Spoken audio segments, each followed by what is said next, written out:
quinidários são animais espetaculares e incríveis, muitas vezes esquecidos. E este será o tema de hoje do nosso episódio de Vida Sob as Ondas aqui no Enigma Animal. Caso você ainda não tenha acompanhado nossa playlist de Vida Sob as Ondas, eu aconselho você a começar do episódio 1, que é dos crustáceos, até chegar nesse, porque você vai entender melhor o conceito do vídeo. São animais invertebrados, ou seja, eles não possuem coluna vertebral e nem crânio. São exclusivamente aquáticos, ou seja, não existem vida terrestre. São caracterizados pela presença de uma estrutura chamada quinida. A maioria são marinhos, ou seja, vivem na água salgada. E na maioria de vida livre, habitando as costas, fundos e águas abertas dos oceanos. Mas também existem as espécies que são parasitas. Atualmente, eles são mais de 11 mil espécies restantes. Alguns quinidários evoluíram para formas parasitas. Os quinidários apresentam tipicamente duas formas adultas distintas, o pólipo e a medusa. Assim, eles têm um ciclo de vida chamado metagenético, ou de alternância de gerações. O plano corporal básico é simples. O corpo tem forma de saco, circundada por tentáculos. A boca. A região contrária à boca se denomina aboral. É fixa ao substrato nos pólipos, formando um pé, ou é livre nas medusas, formando o topo da umbrella, o domo típico das águas-vivas. A organização a nível tecidual é simples, existindo essencialmente apenas o revestimento externo, a epiderme. É um revestimento interno, a gastoderme. Esses são separados por uma matriz extracelular rígida, na qual se ancoram, denominada mesogleia. A mesogleia é o que dá a consistência mais firme e borrachuda em águas-vivas. Os quinidários não apresentam tecido muscular verdadeiro. A movimentação do animal é realizada pelas células epiteliais. E as presentes na gastoderme são as nutritivo-musculares. Não há sistema nervoso concentrado, mas uma rede difusa de neurônios multipolares, isto é, que disparam em mais de um sentido. Os quinidários foram os primeiros animais a desenvolverem neurônios. Os quinidários são notórios por possuírem vastas diferentes formas de reprodução. Todas as classes podem se reproduzir tanto de forma assexuada quanto de forma assexuada, embora existam exceções em cada classe. A forma de reprodução sexuada tipicamente ocorre em alternância de gerações, como uma fase séssil chamada de poliploide, e uma fase de vida livre nadante, a medusa. Os gametas dos quinidários são produzidos em regiões específicas da gastoderme ou da mesogleia. Lembrando, gente, que essa parte é um pouquinho mais complicada, um pouquinho mais chata, pois os quinidários são animais meio complexos de se entender mesmo. Eles são completamente diferentes dos outros animais que nós estudamos aqui. Eles funcionam de formas muito diferentes. Então talvez seja bastante complicado de entender como funciona esses animais, a sua anatomia, seu estilo de vida, mas eu vou tentar simplificar o máximo que eu puder. O que essa parte que eu falei quer dizer, significa que muitos quinidários, eles mudam a sua forma de reprodução de acordo com o seu crescimento. Exemplo, quando eles são pólipos, quando eles estão na fase jovem, vamos dizer assim, eles se reproduzem mais de forma assexuada, ou seja, não fazem sexo. Só que quando eles estão na fase que eles crescem, que se tornam de vida livre, a medusa, eles tendem a se reproduzir de maneira sexuada, só que é uma maneira externa, tipo o que os peixes fazem, tipo, um joga o óvulo na água e o outro os espermatozoides por cima. Só que lembrando que sempre existem dentro dos quinidários as exceções, que se reproduzem de formas diferentes, que fazem isso em momentos diferentes de sua vida. Enfim, é muito complexa a parte da reprodução deles. Os espermatozoides dos quinidários, diferente da maioria dos outros animais, não contém cromossomos. E também deixando aqui bem claro, muitos quinidários são hermafroditas, mas existem os quinidários que possuem sexos separados normal, tipo existe o quinidário fêmea e o quinidário macho. O processo da reprodução pode durar vários meses, como é o caso de alguns corais, ou ser mais rápido, como é no caso de algumas medusas. Agora eu vou explicar a maneira de reprodução de acordo com as classes. Nos entozoários não ocorre alternância de gerações, existindo apenas a fase de pólipo. Os animais desse grupo podem ser tanto de sexo separado, tanto hermafroditas. Normalmente, o tipo de sexualidade é mantida ao longo das espécies. embora existam espécies com indivíduos hermafroditas e de sexos separados. A reprodução sexuada dos antozoários são assim. As gonadas desses animais se formam os mesentérios, local onde a célula da gastoderme se diferencia em gametas. Os gametas então caem na cavidade gastrovascular e são posteriormente liberadas pela boca. Tipicamente a fecundação é externa e não há cuidado parental. Exceções, contudo, existem. Em algumas espécies o gameta masculino é ingerido e a fecundação se dá dentro da cavidade gastrovascular. A reprodução assexuada ocorre na vasta maioria dos antozoários, embora existam espécies na qual não ocorre. Esse tipo de reprodução é a responsável pela formação de grandes colônias e aglomerados de corais, de anêmonas e por aí vai. Existem uma vasta quantidade de formas diferentes pelas quais a reprodução sexuada pode ocorrer. Isto se deve, à parte, à grande capacidade de regeneração dos quinidários. As formas mais comuns de reprodução são o brotamento, processo no qual surgem novos indivíduos a partir da base ou da lateral de um pólipo já existente. No brotamento, a parede do corpo, logo a epiderme, mesogleia e a gastoderme, evaginam formando uma estrutura como uma verruga. A região da verruga, então, diferencia a boca e tentáculos. Quando desenvolvido, o novo indivíduo se destaca ou não do corpo parental. Estulões, no qual há uma projeção da parede do corpo, da base ou da lateral do pólipo, a qual dá origem a um ou mais pólipos. Fissão, na qual o animal começa a se estrangular ao longo do eixo oral-aboral, dividindo a boca, o disco basal e a cavidade gastrovascular em dois, em vista oral, e o animal lembra a figura de um número 8 durante o processo. Pelaceração, processo pelo qual o animal, ao se locomover lentamente pelo substrato, deixa para trás pedaços de seu disco basal. Esses pedaços então se regeneram, boca e tentáculos, e se tornam um novo indivíduo. Laceração, processo muito utilizado por criadores comerciais, no qual o animal é partido em duas partes ou mais. As partes então se regeneram em novos indivíduos. Na natureza pode ocorrer como resultado de ataque de predadores. Fragmentação, processo muito utilizado também por criadores comerciais, no qual a colônia é fragmentada em duas ou mais partes. As partes então se regeneram em novas colônias. Na natureza pode ocorrer também por resultado de ataques de predadores. Mendozoários. Nesse grupo, toda a imensa diversidade de ciclos reprodutivos em quinidária existe. O plano básico de ciclo de vida se dá a partir do assentamento de uma larva plânula que faz uma metamorfose em um novo pólipo. Este pólipo pode então se reproduzir assexuadamente, dando origem a pólipos ou a medusas. As medusas são, de via de regra, livres nadantes e são a geração produtora de gametas. A reprodução na forma de pólipo. As formas polipóides podem se reproduzir assexuadamente gerando outros pólipos ou gerando medusas. Quando geram outros pólipos, as formas de reprodução são parecidas com as mencionadas pelos antozoários: brotamento, estolões, fissão, laceração e fragmentação.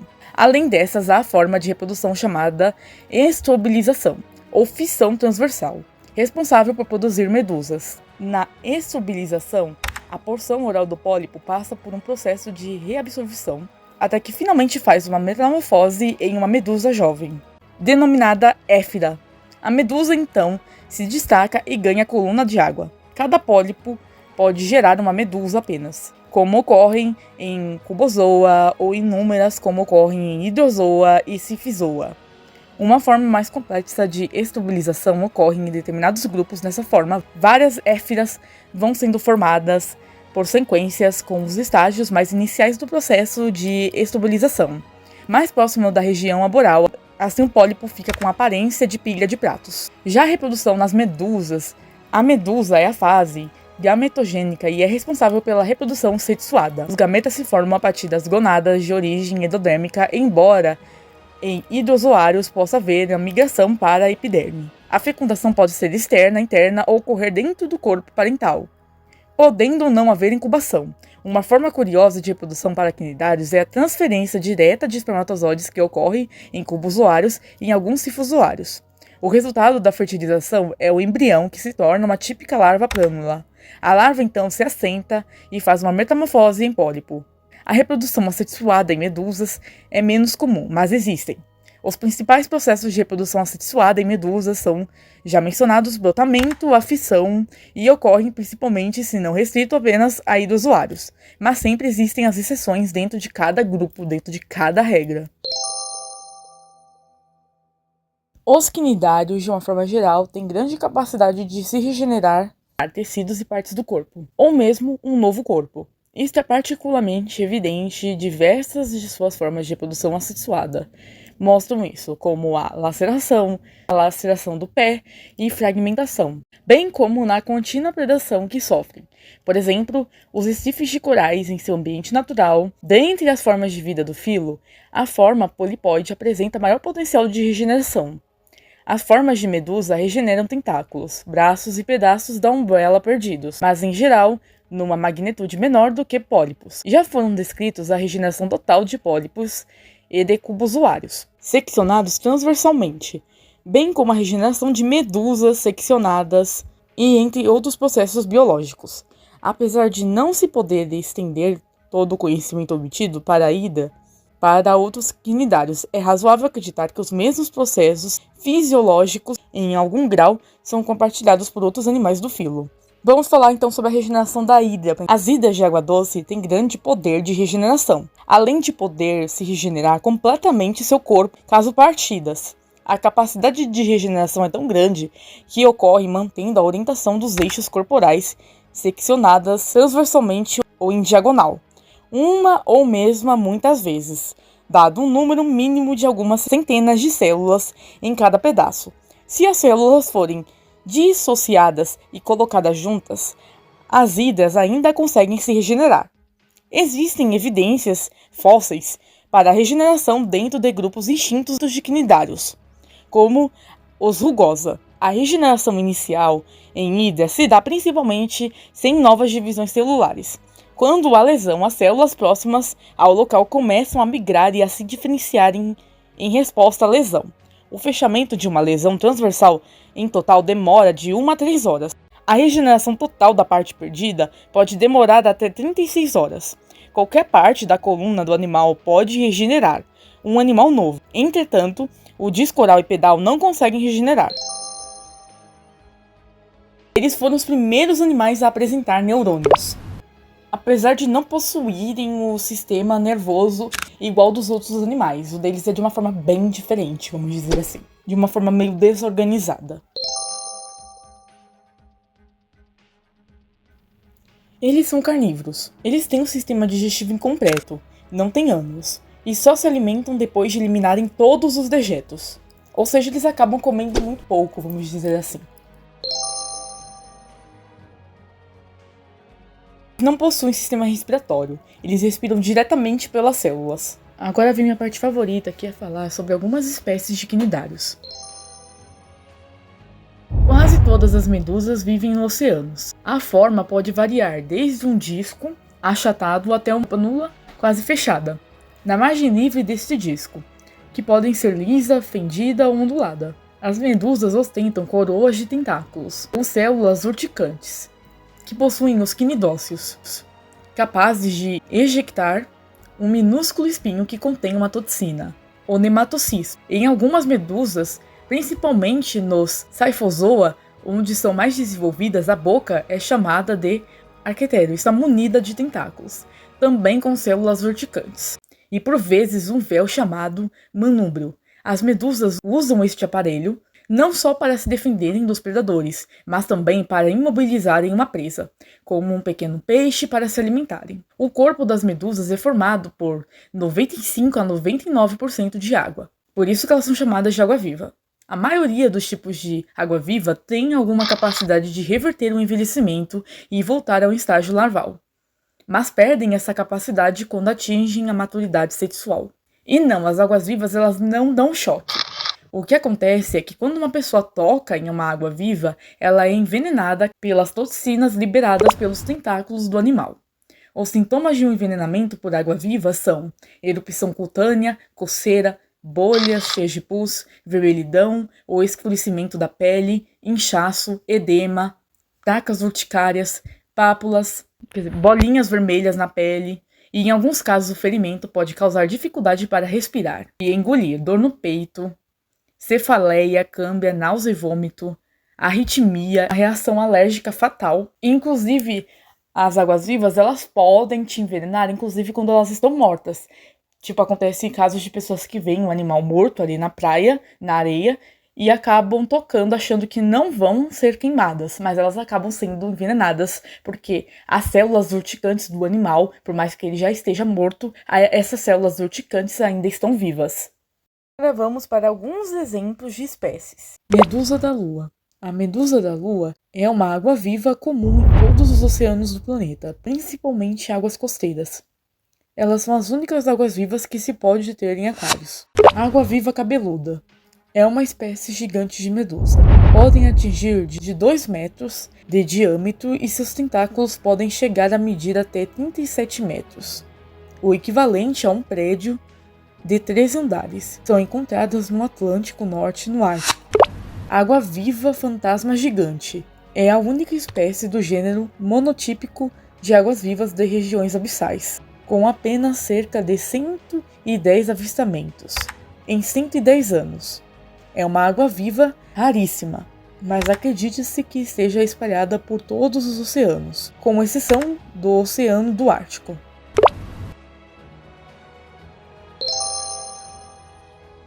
Hidrozoa, do grego hidra, serpente da água, mais zoom, animal. É uma classe do filo Cnidaria com cerca de 3.770 espécies conhecidas. Caravela portuguesa. A caravela portuguesa é o único organismo em colônia heteromorfa no grupo dos cnidários, ou seja, são seres que vivem em colônia. Estão conectados anatomicamente e não sendo um único ser, e são divididos em 2 partes: região subnatural e região natural. As duas estando opostas. Vivem nas águas de todas as regiões tropicais dos oceanos. Possuem a cor azul ou ainda rosa ou roxa, dependendo de diversos fatores ambientais, e tentáculos que possuem diversas células urticantes. E contato com a pele podem provocar queimaduras de até 3º grau. Apesar da aparência, elas não são medusas. Medusa imortal. Uma das espécies consideradas biologicamente mortal. Isto é, pode, em determinadas fases do ciclo de vida, voltar ao primeiro estado de vida e formar um novo pólipo. Isto acontece em resultado de estresse ambiental ou traumas físicos. Esta capacidade de imortalidade biológica sem tempo de vida máximo faz com que este animal seja um importante alvo na pesquisa sobre o envelhecimento e da de água doce. Medem de 0,25 a 2,5 centímetros de comprimento. Possuem um corpo cilíndrico e oco.